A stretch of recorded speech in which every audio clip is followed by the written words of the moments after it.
안녕하세요. 책 읽어주는 몽실맘이. 지금 오늘이 1월 25일, 벌써 25일이에요. 월요일 12시 51분에 찾아왔습니다. 점심 맛있게 드셨어요? 아니면 점심은 아직이신가요? 전 먹었거든요. 그러면은 계속해서 나는 나로 살기로 했다가 지금 좀 후반에 이거 거의 다 왔어요. 그래서 여러분들에게 재밌게 읽어드릴게요.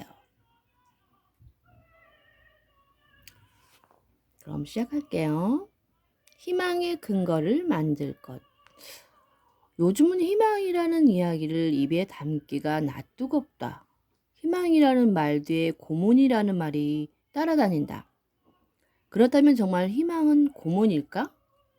이런 예시는 좀 촌스럽다고 여기지만 답이 될 것 같아 이야기하자면 베트남 전쟁 때 많은 미군이 포로로 붙잡힌 일이 있다. 많은 군인들은 오랜 수용 생활을 견디지 못하고 죽어갔는데 당시 장군이었던 스톡데일이 증언에 따르면 가장 먼저 죽은 이들은 낙관론자였다고 한다. 그들은 크리스마스 전에는 나갈 수 있을 거라고 믿다가 크리스마스가 지나면 부활절에는 또 부활절이 지나면 추수감절에는 나갈 거라 믿다가 다시 크리스마스를 맞자 반복되는 상실감에 죽게 되었다고 한다. 그럼 그들은 죽게 한 것은 희망이었을까? 나는 동의하지 않는데. 이들은 희망이 아닌 근거 없는 난관을 품었던 것이고 그건 사실 현실 회피에 가까웠다. 한때 우리 사회는 낙관론자로 넘쳐났다. 경제는 곧 호황으로 돌아설 것이라고 예측했고 자기계발서를 통해 성공의 비밀을 알게 되었으니 성공은 손이 닿을 듯 가까이 있다고 믿었다. 하지만 현실은 얼음장 같았다. 노력은 반드시 결실을 맺을 거라는 어린 시절이 진리는 노력은 때때로 결실을 맺는다는 부분적 진실로 다시 정의되었고 부풀었던 기대는 상실감으로 되돌아왔다. 그렇다면 아무것도 기대하지 않고 비관론자가 되는 편이 나을까? 그건 역시 해답은 아닐 것이다. 낙관주의자 다음으로 죽은 것이 비관론자였으니 말이다. 그렇다면 대체 어떻게 해야 할까? 생존자였던 스톡데일은 현실을 직시했고 자신이 할 수 있는 일을 했다. 훌륭한 대우를 받는 포로의 사례로 비디오 테이프에 찍히는 걸 피하기 위해 의자로 자신을 내리치고 고의로 자해를 하기도 했고 부하들이 고립감을 줄이기 위해 자기들끼리만 소통할 수 있는 내부 통신 체계를 만들기도 했다. 그 결과 멘탈 갑이었던 그는 7년 반의 포로 생활을 견디고 생존할 수 있었다. 요즘은 희망을 논하는 것이 고문이 되었다. 맞다. 현실감을 잃은 희망은 아편에 불과하다.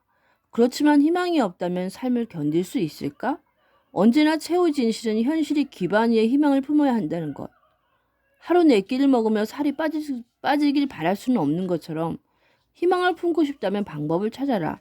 그리고 방법에 대한 충분한 검토가 있었다면 그 고단함을 견뎌내라.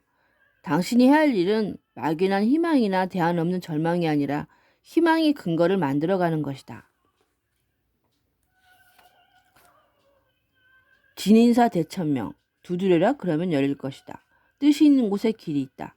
하늘은 스스로 돕는 자를 돕는다. 호랑이 굴에 들어가야 호랑이를 잡는다. 희망은 원래 조건부다. 기꺼이 세상에 호의를 베풀 것. 나는 모르는 사람을 잘 도와주는 편이다.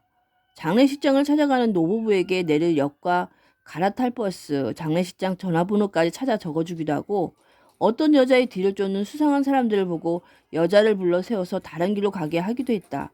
내가 이렇게 오지라퍼가 된 것은 배낭여행에서의 기억이 컸다. 핸드폰도 망가지고 서툰 언어와 낯선 환경 속에서 내가 여행을 무사히 마칠 수 있었던 것은 크고 작은 도움 덕분이었다. 한국에서 나는 약자가 아니다. 길도 잘 알고 건강하고 유창한 한국어를 구사한다. 그래서 알지 못했을 뿐 내가 약자가 된 순간 작은 도움이 절실하게 필요했고 그때마다 기꺼이 도움을 주는 누군가가 있었다. 괜히 모르는 사람을 도와주다 피해를 볼 수도 있다고 걱정한 엄마에게 엄마가 더 나이가 들면 그때 나 같은 사람들이 엄마를 도와줄 거라 말했다. 도움이 필요한 순간 누구에게도 도움을 받지 못하면 점점 마음을 닫게 되고 더는 타인에게 손을 내밀지 않게 된다. 나는 어떤 피해도 주지 않는 대신 어떤 도움도 주지 않을 거라고 다짐하는 세상에서 살고 싶지 않다. 내가 사는 삶을 살아가는데 필요한 건 조심성과 신중함이지 불신이 아니다. 나는 여전히 다수의 선의를 믿는다. 다른 누군가에게 세상이 선의를 베풀 만한 곳이라는 확신을 주고 싶고 내가 어려운 순간 누군가가 손 내밀어 줄 것이라는 믿음 속에서 살고 싶다.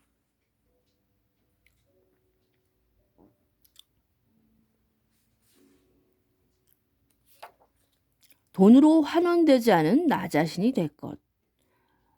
에피쿠로스는 인간이 행복에 필요한 세 가지 요건을 우정, 사색, 자유라고 했다.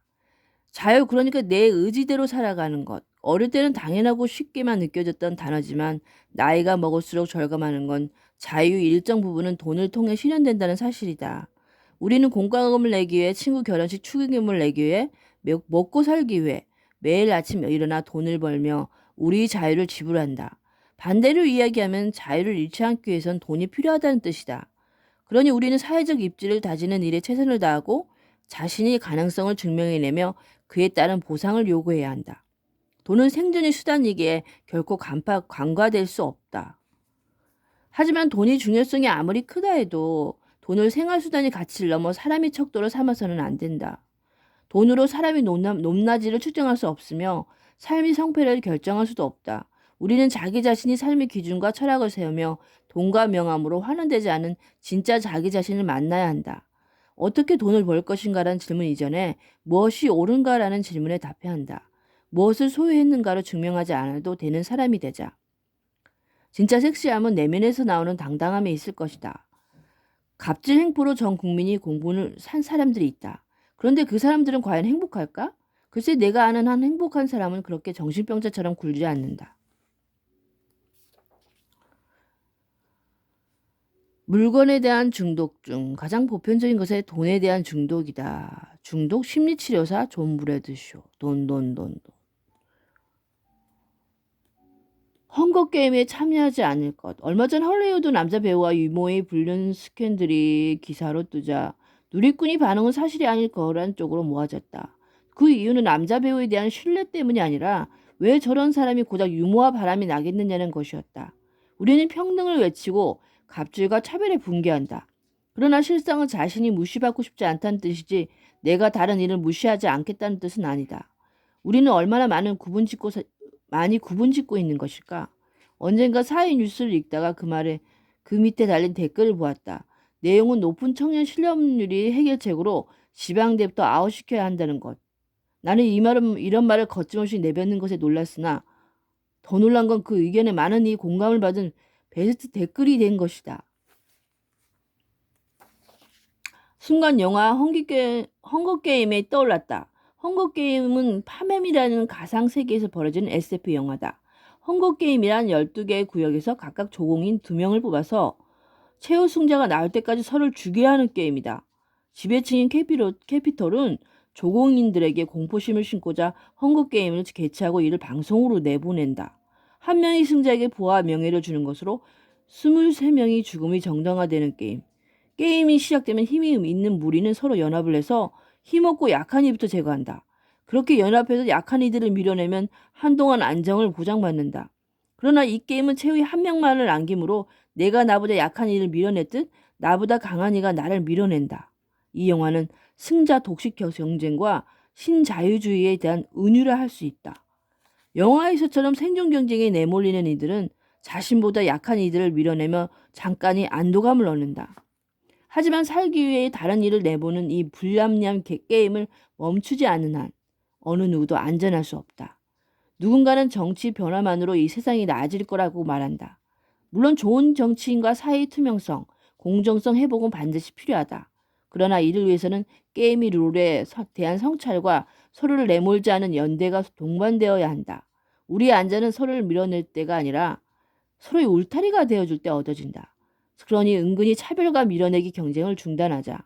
이 잔인한 게임을 멈추지 않은 한 다음 차례는 나 자신이 될 것이다. 당신은 어떤 부끄러움이 더 큰 사람인가요? 다른 일을 무시하고 모욕하는 것에 대한 부끄러움? 명품백이 없는 것에 대한 부끄러움? 여러분들은 둘 중에 어떤 거예요?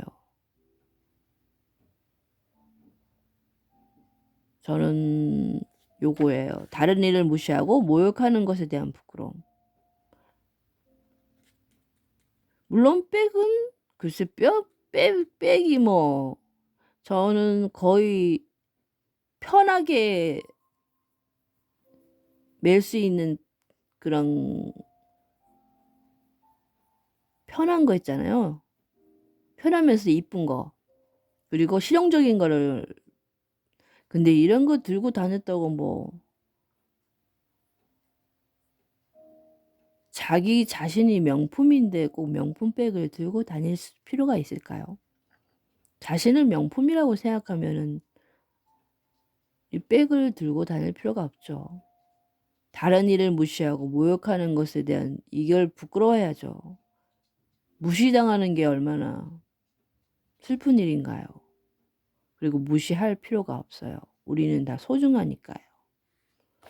방황하는 어른이 될 것.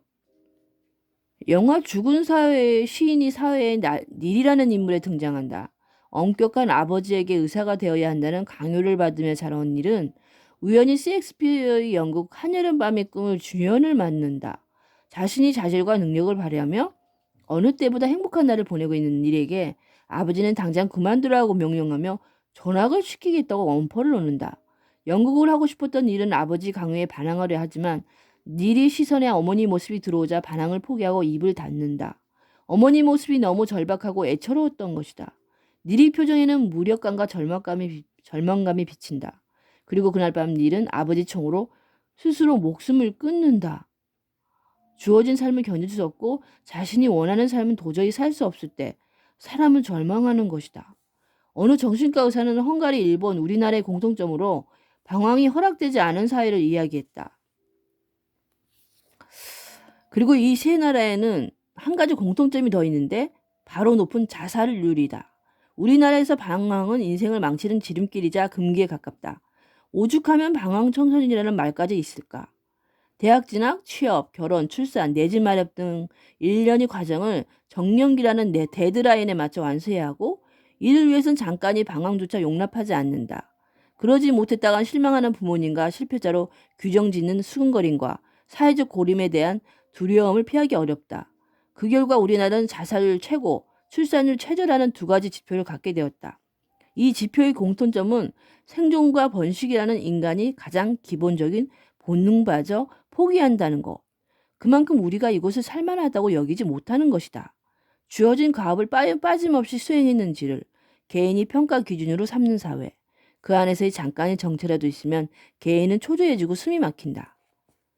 지금보다 어려운 시절이 있었고 우리보다 더 못 사는 나라도 있으니 힘들어하는 건 엄살이라고 외치는 사람도 있지만 경제적 지표의 절대적 어려움이 아니라 사회의 모순됨에 우리는 날이 서고 힘겹다. 사람을 불행하게 하는 두려움이 실제는 가난이 아니라 사회에서 존중받지 못하는 비참함과 고립감이다. 그래서 사람들은 종종 이것을 헬조선이라 부른다. 다들 지옥에서 사는 불행이는 하니까. 우리는 행복할 수 없는 걸까? 많은 이들은 높은 행복도를 보이는 북유럽 국가를 이상적으로 생각한다. 그런데 레오 보만스에 따르면 북유럽 국가들이 높은 행복감은 높은 소득이나 복지 시스템 결과가 아니라 넘치는 자유, 타인에 대한 신뢰, 다양한 재능과 관심에 대한 존중에 있다고 한다. 그리고 우리는 지금 그 반대 지점에 있다. 자유의 박탈, 획일적인 삶의 강요, 타인에 대한 불신.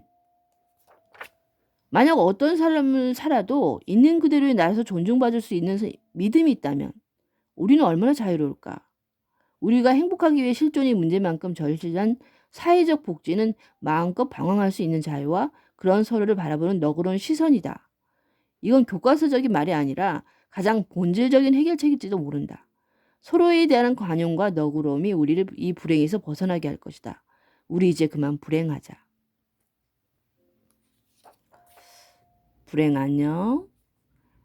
파트 6. 좋은 삶, 그리고 의미 있는 삶을 위한 투두리스트.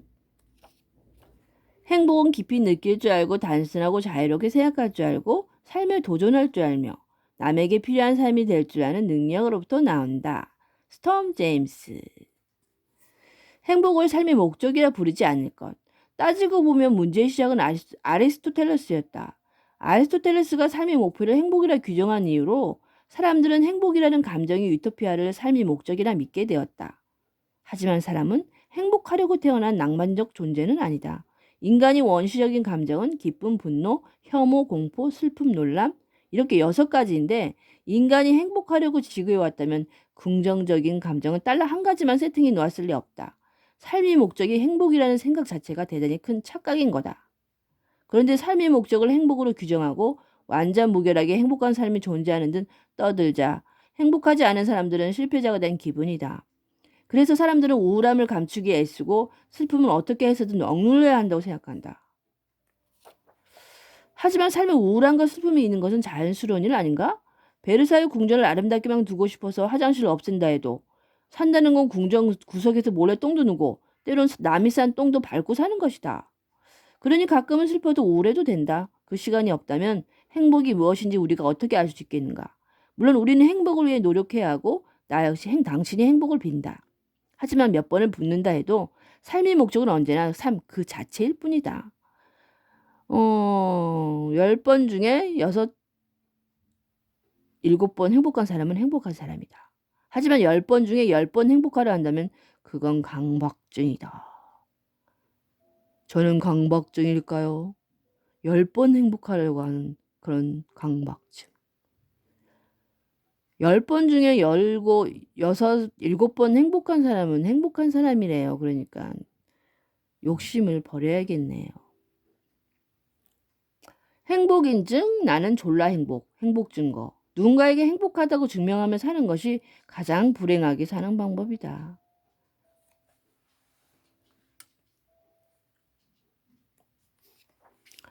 가볍게 살아갈 것. 내 첫 여행은 한 달 일정이 배낭여행이었는데 혼자 하는 여행에 불안했던 나는 짐들을 잔뜩 챙겼다. 책만 3권에 고데기에도 2종류를 챙겼으니 짐을 쌀 때 미쳤던 게 틀림없다. 2개의 가방을 낑낑 쥐고 다녔던 나는 여행이 일주일 남았을 때 완전히 지쳐버렸다. 모든 상황이 지긋지긋했고 무거운 짐을 쥐고 다니는 나 자신에게 실물이 났다. 다음 여행지로 가기 위해 공항의 의자에 앉아있던 나는 가방을 풀고 필요한 물건만 남긴 뒤 짐 절반은 쓰레기통에 버려버렸다. 그렇게 절반의 짐을 버리며 불편하지 않을까 하는 걱정도 들었지만 여행이 발걸음은 한결 가벼워졌다. 여행 중에 많았던 지인은 1년 반 넘게 여행 중이었는데 그가 가진 짐이라고는 배낭 하나가 전부였다. 그는 최소한이 짐만을 챙겼고 필요한 것이 있으면 그때그때 구입했다.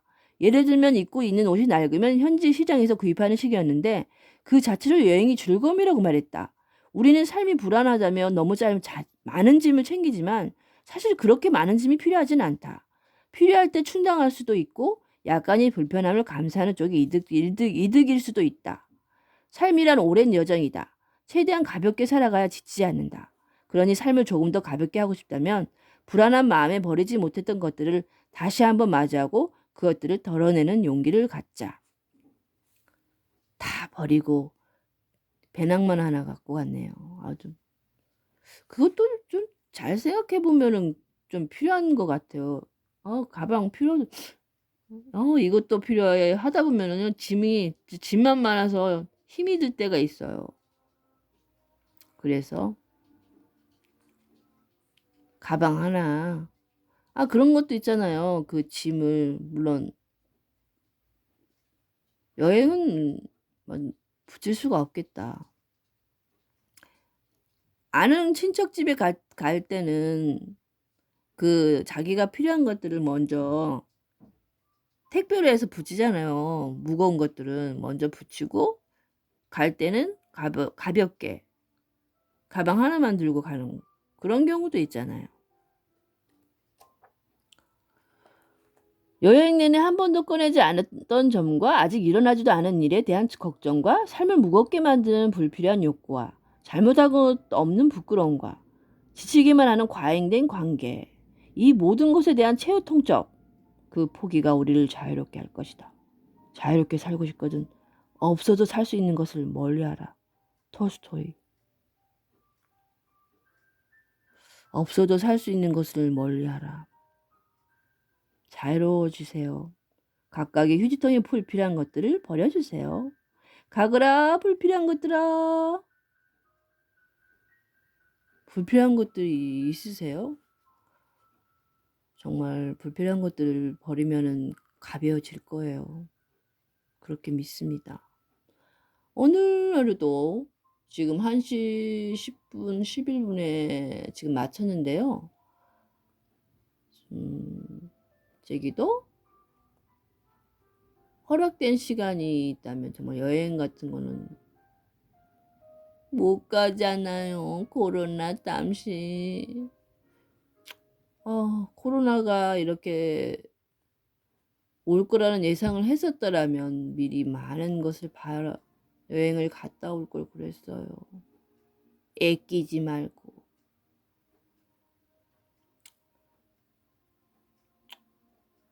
주위에 그래도 운동을 해야 하잖아요. 주위에 산책을 해보는 것도 좋을 것 같아요. 좀 보폭을 빠르게 해서요. 빠른 걸음이 운동이 된다고 하더라고요. 그래서 운동 좀 합시다. 살찌지 말고 그동안 몸을 건강히 다져둡시다. 오늘 하루도 사랑하고 축복합니다.